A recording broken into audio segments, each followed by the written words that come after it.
Sakurai is a man of many talents. He is as mysterious as he is masterful, and this week he unlocked a new ability, being able to reveal some of Nintendo's inside data. This is a very cool column from the man, the myth, the legend Sakurai in Famitsu this week, where he goes into detail about some of Nintendo's internal data regarding Super Smash Bros. Ultimate character usage and victory rates. Now, right off the bat, I want to let you know that this is for 1 week only, so he's speaking on a specific week in terms of the percentages and the usages, but it's fascinating nonetheless, and almost counters/contradicts some of the ranking/ ideology around Smash Brothers that we see out there in the community. Yeah, we see certain characters be praised as the most powerful, and Sakurai kind of throws a little bit of a wrench in that.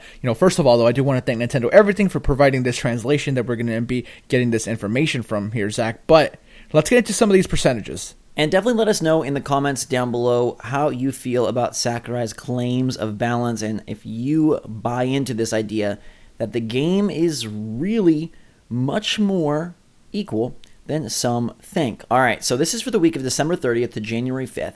And Sakurai says for one-on-one victory rates, no fighter is lower than 40% and no fighter exceeds 60%. So they're all within that pretty decent range of 10% plus the even margin or 10% less than the even margin. Very, very, I would say, close there. For elite one-on-one matches where if you have a high enough GSP, you're able to participate in Elite Smash. There it is 43.7 to 56.8 for the low and the high, which is an even smaller difference. So pretty equal. There's nobody that's really crushing it and nobody that's really dogging it. For the elite ones, that doesn't surprise me that the margin is even more narrow than for normal play, just because to get to that elite status, you actually have to be really good at the game and play it a whole lot. So the people that do reach that, they are skilled. So I feel like if you're playing as, I don't know who one of the worst characters in the game will be. I don't want to call any one of them out specifically because I don't want to anger anybody.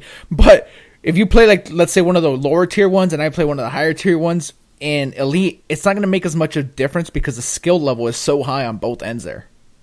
Right, and obviously skill level factors into all of these numbers given who's playing who, but I don't know, I would have thought that maybe somebody would have been like, man, people that play character X, he's down to 27%, or, this guy way up at 70%. Sakurai calls out my boy in particular. He goes into extra detail with King K. Rool, saying that people think that King K. Rool is strong, but overall, King K. Rool's victory rate, 51.9%. So he's pretty darn even. And he says that even though some people think no fair when they lose to King K. Rool, and I think wahaha when I win is King K. Rool, he says looking at the records and the data, there's really not a need to adjust him. Now, King K. Rool did get a few adjustments in the 2.0 patch, but Sakurai really feels like the game is balanced and he doesn't want to mess with a good thing. Yeah, when you have data like this, right, because people complain on the internet, and that's okay. Some of those are valid complaints. Maybe some characters are a little stronger than others. Cool.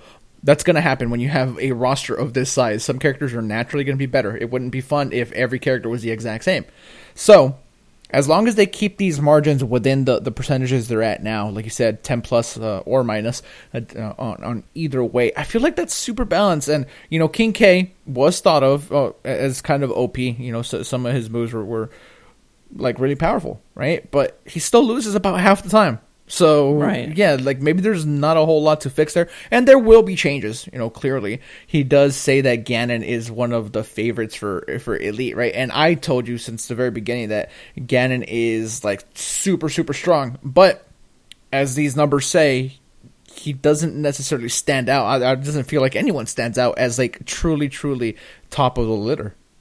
Right. Now, obviously, if you're going to take tournament play, say, in a bubble, I'm sure that there are characters that do rise above. Let's not be silly. That obviously is the case. But in the overarching, just entire spectrum of Smash, it's pretty balanced. And before we get to some of those usage rates, which I find fascinating, Sakurai says, these records are unique in that they're completely free of bias. From time to time, you may see a player-created estimation of each character's strength, but in reality, those differ pretty greatly from our records. And I'll pause there because that to me is fascinating. The fact that, yes, this is a given specific week, but he's saying that in general, the ranking tier list they see don't match up with their data. And now, not everything is database, right? Again, like I said, if you're taking just like tournament top-tier players, that is going to be a very different skill set and therefore require like a different lens through which you view the rankings.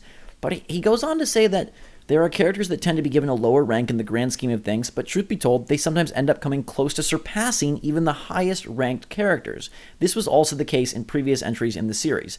Ultimately, I wonder if it's the people who don't play by the book and can come up with countermeasures to what they face that end up being strong and thus end up winning. Yeah, that's a really interesting point there. Some people are like button mashers or whatever, and they're like really just good at it, and they have like the instincts.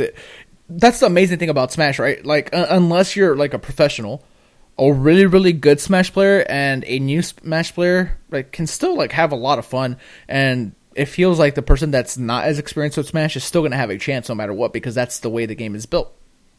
And it sounds like Sakurai is placing more stock, if you will, into the player itself than the character, which I think is interesting. And he goes on to discuss usage, which I find fascinating. Again, it's just 1 week. But in the week that he is diving into, Cloud was the most used character overall. And then if you narrow in and dial into Elite Smash, it was Ganondorf. And he goes on to say that in those Elite Smash battles with Ganondorf, his win rate was 47.9% on the lower end of the rankings, even though he's thought to be a pretty powerful character. I'm so surprised that Cloud is the most used. And again, just this week, I'm sure Piranha is going to be up there in their internal numbers this week, just because it just came out and everybody's jumping on that. I've seen a lot of Piranha plants online when I was playing today. But what do you think about Cloud being like the go-to, apparently?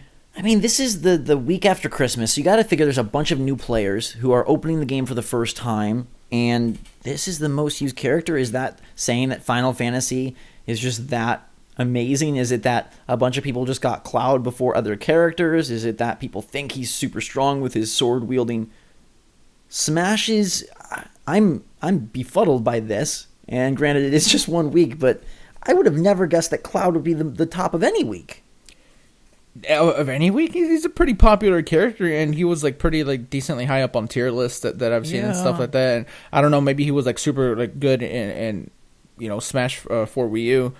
There's a lot of factors. DLC there, so maybe people who didn't have that opportunity. I don't know. It's very interesting. I would love Sakurai to be able to reveal every week who's the most played character. I'd love to know if guys like Incineroar or Dr. Mario, do they ever come close, or is it like a rotating ring of 3, 4, 5 fighters that keep taking the top spot? Either way, found that fascinating. He also gave some details on Echo fighters. He said that among all the fighters that have Echoes, Peach and Daisy are the most similar. But he says, you'd think that would mean that the results for the two characters would mostly be the same, but in Elite Smash, Peach has a win rate of 54.4%, and Daisy has one of 50.9%. How did that even happen? In terms of usage, though, they're roughly the same. That means the difference must come from some kind of calculation error. That's why making adjustments is such a chore. And I am no Smash fighting developer, but I wonder if this just has to do with like who's playing Peach and who's playing Daisy, more so than some mismanaging of the balance. Yeah, there's just a ton of factors that go into this, and we're never gonna have any like concrete, like real, like factual. I mean, this is as close as we're gonna get, I guess, these numbers, but they're gonna vary from week to week, like you said. It's like this is just based off 1 week, and yeah, it would be really neat if Sakurai had the freedom to do this every week, but I don't think we're ever getting this again, honestly. I just love that he gave the. He got the go-ahead and the ability to reveal any of this. He concludes by saying, in looking at the overall data, I think it's fair to say that no fighter is too overpowered or underpowered. It's up to the player's skill. There are also trends in terms of techniques, but even then, you have to consider calculation errors and compatibility with those strategies. I don't want to shake things up by trying to balance things, so I think I'd like to take a careful look at things as they are. Now, they did go ahead and make a substantial list of minor adjustments in the 2.0 patch notes, but it's interesting that he is content with how things are. I would have expected him to say like this is driving me crazy that the percentages aren't exactly where they need to be and we need to micromanage this, but I'm, one, glad for his sanity that he feels okay with it, and two, impressed and surprised that they have made a game that really does balance out this well, and hopefully it continues to be that as they do make minor adjustments and as they do add more and more characters. He said that he was going to leave it to somebody else to worry about balancing. He wasn't going to necessarily have his focus be on that. So I'm really glad that he's happy with it overall.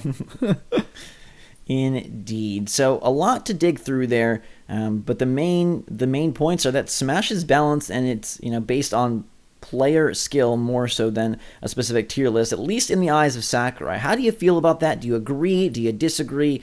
And are you impressed by the 40 to 60% win rate of every character, all 74?